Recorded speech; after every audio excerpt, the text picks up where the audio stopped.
आज वायर में करण थापर ने रवीश कुमार का एक इंटरव्यू लिया जो कि पब्लिश हुआ यूट्यूब पे। तो मैं इस वीडियो में उस इंटरव्यू के कुछ सैलिएंट फीचर्स हैं जिसके बारे में मैं आपसे डिस्कस करना चाहूंगा, बिकॉज ये जर्नलिज्म, उनकी इंडिपेंडेंस और overall working in the country उससे ये डील करता है। रवीश कुमार एक अच्छा खासा नाम है हिंदी पत्रकारिता में। एनडीटीओ में काफी दिनों तक उन्होंने नौकरी की है, सक्सेसफुली की है, बड़ी पॉपुलैरिटी गेन की है। स्पेशली जो हिंदी हार्टलैंड है, बिहार और यूपी में काफी लोग उनको सुनते हैं।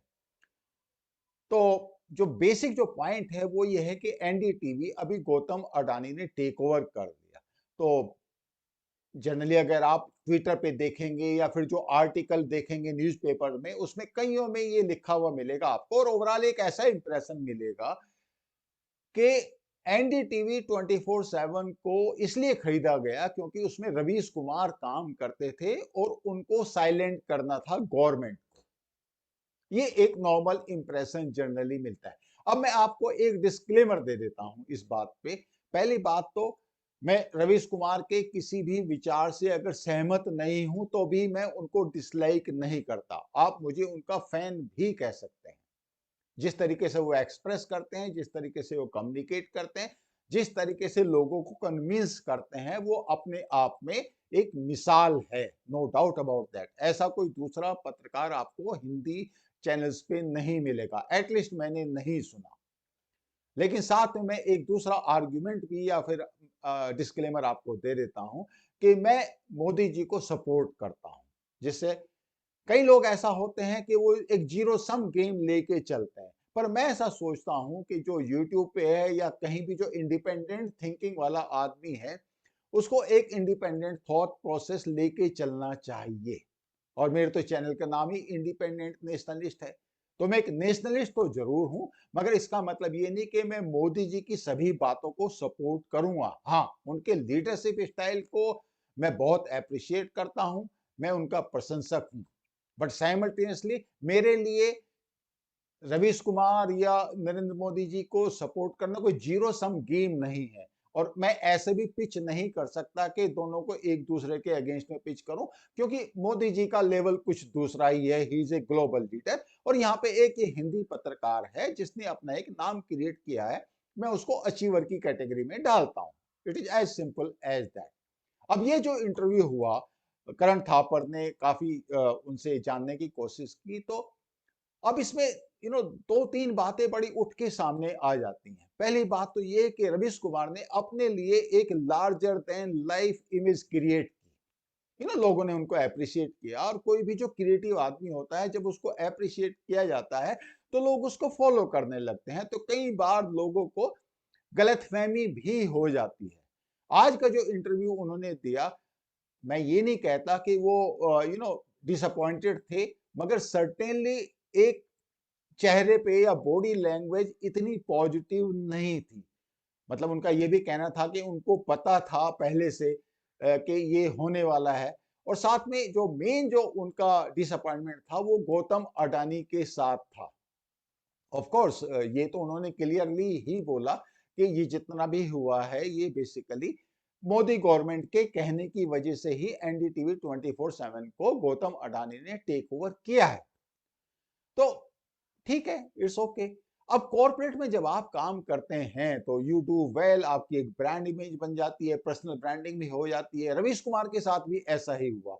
उनका एक पर्सनल ब्रांड भी बना, जिसको उन्होंने काफी हद तक शायद एनडीटीवी से भी ऊपर देखा। अब वो इस मामले में कितने सही या कितने गलत हैं, वो तो आगे आने वाले जितने दिन हैं उसमें जो उनसे सफलता की उम्मीद की जा रही है, अगर वो मीडिया में अचीव करेंगे तो फिर लगेगा कि हाँ, उनका एक ब्रांड खुद ही बन गया over a period of time.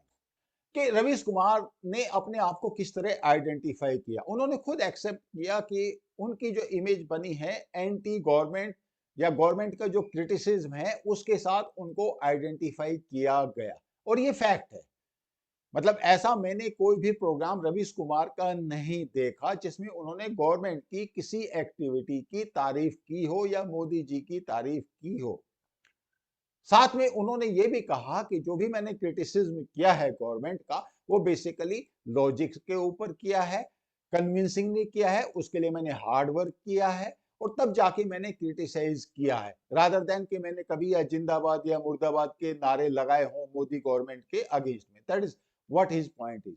तो बेसिकली हिज पॉइंट इज कि मैंने एक सही लाइन के थ्रू, सही आर्ग्यूमेंट के थ्रू मोदी गवर्नमेंट को क्रिटिसाइज किया and I think he is very much right in that issue. उन्होंने वो पॉइंट उठाए और उसके ऊपर क्रिटिसाइज किया। लेकिन अब एक दूसरा बड़ा इंपॉर्टेंट पॉइंट आ जाता है, क्या जर्नलिस्ट का काम यही है कि वो एक पर्टिकुलर लाइन ही ले ले? फॉर एग्जांपल किसी ने एंटी गवर्नमेंट लाइन ले ली, तो क्या आपको सिर्फ यही नजर होना चाहिए कि गवर्नमेंट क्या क्या गलत कर रही है? ये मेरा बेसिक आर्ग्यूमेंट है, क्योंकि गवर्नमेंट हर एक चीज चेंज नहीं कर सकती। मोदी जी हायर लेवल पे करप्शन को खत्म कर सकते हैं और उन्होंने किया भी है, नो डाउट अबाउट दैट। लेकिन लोअर लेवल पे अगर आप स्टेट गवर्नमेंट में देखें या डिस्ट्रिक्ट लेवल पे देखें या तालुका लेवल पे देखें, क्या मोदी जी उस करप्शन को खत्म कर पाए और क्या वो उसको कर सकते हैं?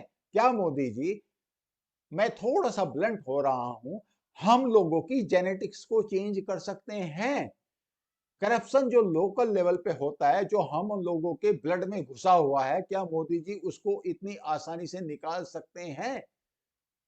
आप नगर पालिका में चले जाएं या बिजली विभाग में चले जाएं लोकल लेवल पे, या फिर एजुकेशन में चले जाएं, हेल्थ सेक्टर में चले जाएं, हर जगह आपको, चाहे वो छोटा ही सही, मगर लोकल लेवल पे एक करप्शन आपको जरूर मिलेगा।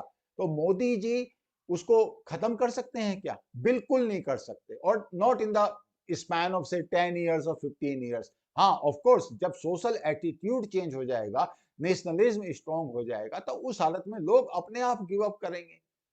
चलो वो तो एक दूसरा ही सब्जेक्ट हो गया।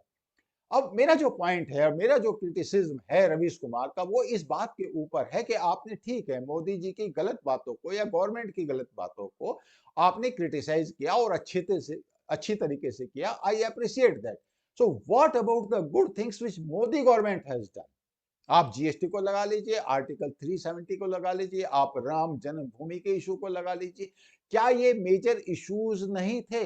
या फिर आप इसको सिर्फ इस तरीके से देखते हैं कि इसमें उन्होंने एंटी मुस्लिम लाइन ली? आपने इनके बारे में क्या किया? तो रवीश कुमार जी, मेरा जो पहला सवाल है, आप इतने बड़े पत्रकार रहे हैं, वो ये है कि आपको इन बातों के ऊपर मोदी जी को एप्रिशिएट करना चाहिए था कि नहीं करना चाहिए था? पत्रकार का पर्पस क्या होता है?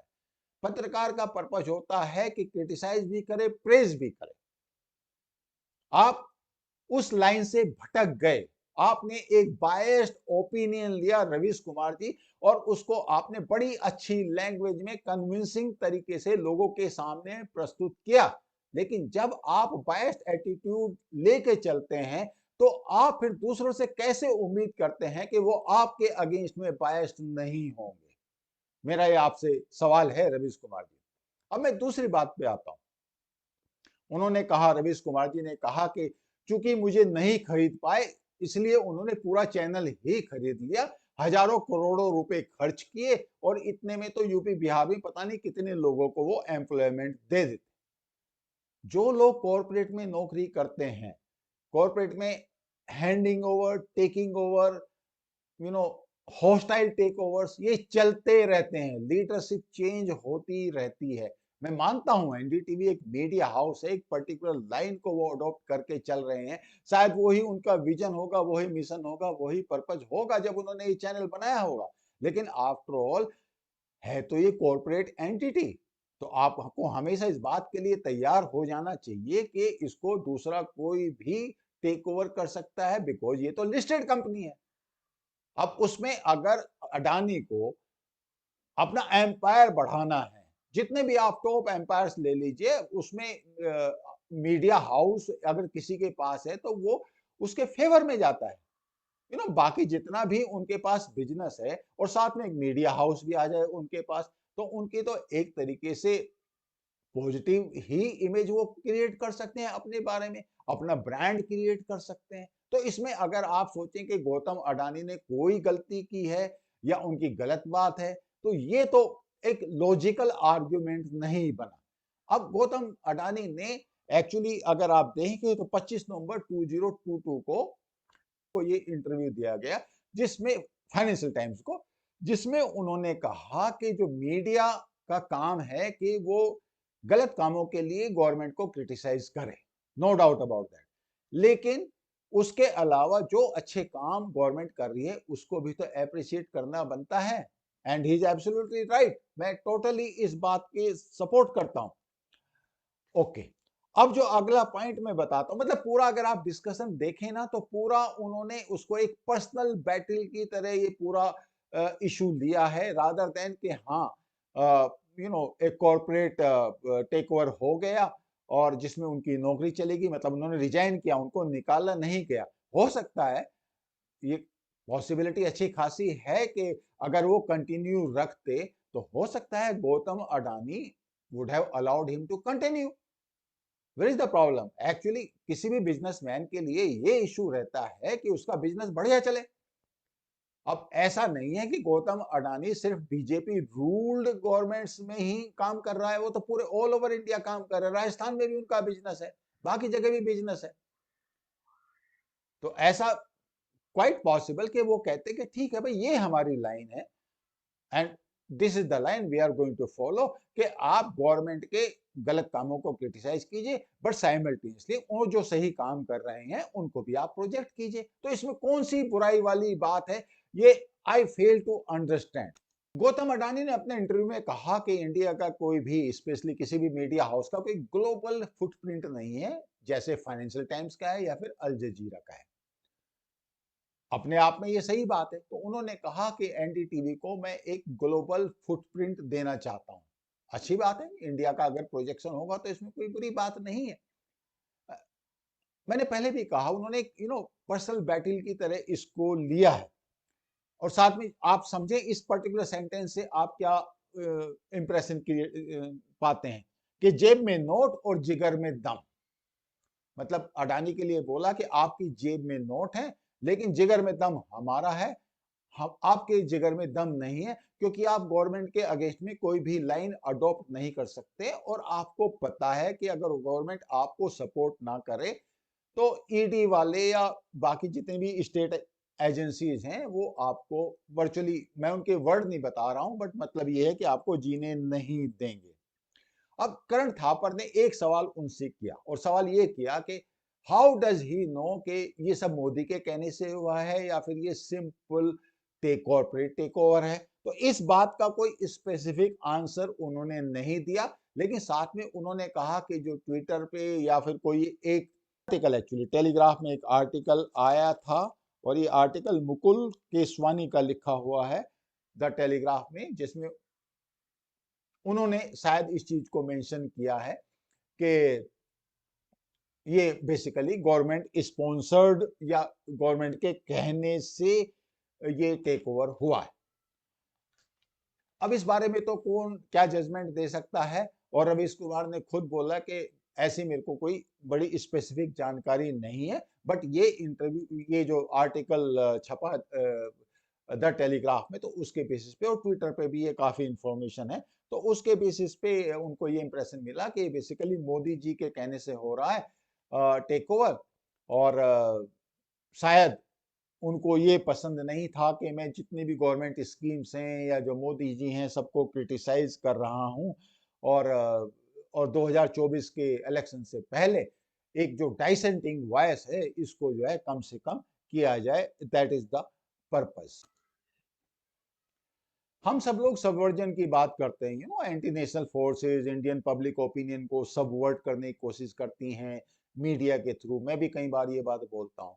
यहाँ पे जो रवीश कुमार ने बोला कि ये जो इस तरह का जो गोदी मीडिया वर्ड उन्होंने बड़ा फ्रीक्वेंटली यूज किया, और मुझे कोई अच्छा नहीं लगा, बिकॉज आप उनको एक नाम देंगे, वो आपको दूसरा नाम देंगे, तो अल्टीमेटली एज इंस्टीट्यूशन जो मीडिया है उसका क्या होगा, उसकी क्रेडिबिलिटी ओवरऑल डाउन होगी।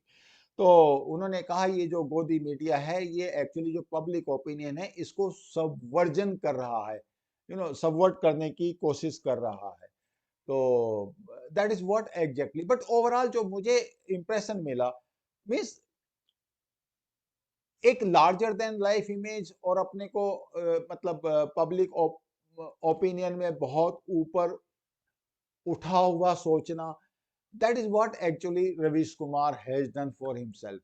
और मैं अगेन वो बात जो कहता हूं ना, मीडिया की एक पावर होती है, नो डाउट अबाउट दैट। और मीडिया की जब पावर होती है तो उसको फिर क्रिटिसिज्म में भी सेलेक्टिव होना चाहिए। ऐसा नहीं है कि आप एक इंडिविजुअल की सारी बातों को आप सही बताएं और दूसरे की सारी बातों को आप गलत बताएं, क्योंकि कोई भी इंडिविजुअल सही भी हो सकता है, गलत भी हो सकता है। मैंने जैसे आपसे बताया कि मोदी जी जो ग्राउंड लेवल पे करप्शन है उसको खत्म नहीं कर पाए, in spite of the fact कि he must have made some effort.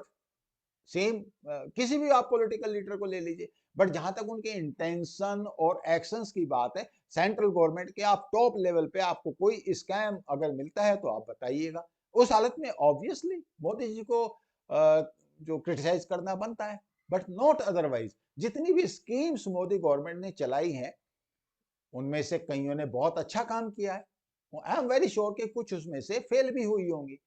तो जो अच्छा काम किया है उसको आप अप्रिशिएट कीजिए, और जहां पे फेलियर है उसको आप क्रिटिसाइज कीजिए। तो that is what I feel that journalist should do. And Ravish Kumar ने ऑनेस्टली, मैं आपको बताऊं, मुझे ऐसा लगता है कि अच्छा खासा जो टैलेंटेड जर्नलिस्ट है वो रोल उन्होंने नहीं निभाया, क्योंकि उन्होंने एक पर्टिकुलर लाइन पकड़ ली और उस लाइन में ये है कि जो भी मोदी करेंगे या ये जो गवर्नमेंट करेगी वो गलत ही करेंगे, which is not a fact, which is not a fact. और एक पर्टिकुलर पॉइंट भी मैं मेंशन करना चाहूंगा, जितनी भी मोदी गवर्नमेंट की जो स्कीम्स हैं ग्राउंड लेवल पे, और दे आर मोर देन 150, कोई भी मतलब किसी कम्युनल लाइन पे नहीं है, नॉट ए सिंगल वन। वो सब caste, creed, religious groups, minorities, majority सब के लिए खुली हुई है। तो ऐसा नहीं है, और अगर के मोदी गवर्नमेंट ने सारे काम गलत ही किए हों, ऐसा बिल्कुल भी नहीं है। मगर साथ में आप रवीश कुमार का अगर चैनल देखते तो आपको पता चलता कि मोदी गवर्नमेंट तो किसी काम की है ही नहीं। तो उस हालत में पब्लिक को भी एक इंप्रेशन मिलता है कि पहला तो इंप्रेशन रवीश कुमार का ही खराब होता है, और दूसरी बात ये कि कितने बायस हैं वो, और तीसरी बात क्या होता है कि जब आप किसी को एक्सेसिवली क्रिटिसाइज करते हो तो फिर लोग सोचने पे मजबूर हो जाते हैं कि आफ्टर ऑल वो इंडिविजुअल किसी को एक्सेसिवली क्रिटिसाइज क्यों कर रहा है, उसका क्या इंटेंशन है। तो वो और डिटेल में जाता है, और ये एक्चुअली फिर काउंटर प्रोडक्टिव हो जाता है। जितने लोग, पत्रकार लोग, अपने टैलेंट को यूज कर रहे हैं मोदी को क्रिटिसाइज करने में, honestly I feel they are doing Modi a favour. क्योंकि उसकी वजह से क्या हो रहा है, मोदी के फेवर में माहौल बनता है, पोलराइजेशन भी होता है। और वो ओवरऑल अगर आप देखो तो इलेक्शंस आफ्टर इलेक्शंस जो मोदी गवर्नमेंट जीत रही है, उसका सबसे बड़ा, नॉट मोदी गवर्नमेंट, बीजेपी जो जीत रही है, उसके सबसे बड़ा रीजन यही है कि जितने लोग एंटी पब्लिसिटी कर रहे हैं, निगेटिव पब्लिसिटी कर रहे हैं मोदी गवर्नमेंट के अगेंस्ट में, वो उसको और पॉपुलर बना रहे हैं। क्योंकि हर बार जब आप पब्लिक के परसेप्शन को या डिसीजन को चैलेंज करोगे तो लोग भी आपसे नाराज होंगे। अभी जैसे गुजरात के इलेक्शंस के बाद काफी लोग ये क्रिटिसाइज कर रहे हैं कि कैसे जीत गया, उन्होंने कोई निगेटिव हथकंडे अपनाए होंगे। मोरवी में भी जीत गए जहां पे इतना बड़ा एक्सीडेंट हुआ था। फैक्ट ये कि बीजेपी ने वहां काम किया है। अभी एक ऑफिसर एक्चुअली वहां पे ट्रेवल करके आया तो मैंने उससे पूछा, मैंने कहा लिटरली गुजरात में बहुत काम हुआ है। It may not be a perfect situation, लेकिन जिस तरीके से 156 सीट्स मिली हैं बीजेपी को, it can't be a single factor. तो रवीश कुमार कहां हैं उस एप्रिसिएशन में? मतलब पब्लिक इतनी बेवकूफ ही है कि वो किसी गलत आदमी को बार बार इलेक्ट कर रही है। रवीश कुमार जी, अब आपका यूट्यूब चैनल आ गया, think it over, think it over. I think that will be the right approach. गलत को गलत, सही को सही। मेरे दर्शकों को मेरा धन्यवाद, आपने देखा। I really appreciate that. Please like, share and subscribe. I will see you in next video. Thank you.